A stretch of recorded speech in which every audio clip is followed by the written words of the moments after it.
উদয়পুরের আকাশে রাজকীয় আলো, দক্ষিণী ঐতিহ্যের ছোঁয়া আর ৮ বছরের ভালোবাসার পূর্ণতা। বিয়ে সারলেন বিজয় দেবরাকোন্ডা ও রশ্মিকা মান্দানা। বিয়ের রাতেই প্রকাশ্যে এসেছিল ৪ হাত ১ হওয়ার ছবি। এবার সামনে এলো আরও কিছু অদেখা মুহূর্ত, যা ভক্তদের উচ্ছ্বাসে ভাসাচ্ছে অন্তর্জালে। গত ২৬ ফেব্রুয়ারি উদয়পুরে খাঁটি দক্ষিণী নিয়ম মেনে বিয়ে সেরেছেন বিজয় ও রশ্মিকা। তেলেগু ও কোডাভা রীতিতে সম্পন্ন হয় তাদের বিয়ের সব আচার। রাজবেশে ওসি হাতে মণ্ডপে প্রবেশ করেন বিজয়, আর পালকি চড়ে লাজে রাঙা বউ হয়ে আসেন রশ্মিকা মান্দানা।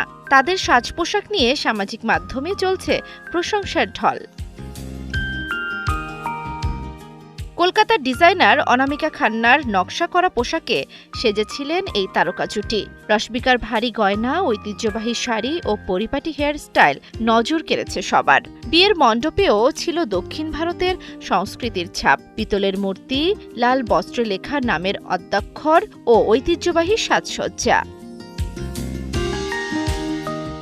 উদয়পুরের পাঁচতারা হোটেলের নিজস্ব সৌন্দর্য অক্ষুণ্ণ রেখেই সাজানো হয়েছিল ছাদনাতলা। টেরাকোটার নানান উপকরণ, ডমরু ও ঘুঙুরের মতো অ্যাস্থেটিক সামগ্রী দিয়ে সাজানো হয় পুরো ভেন্যু।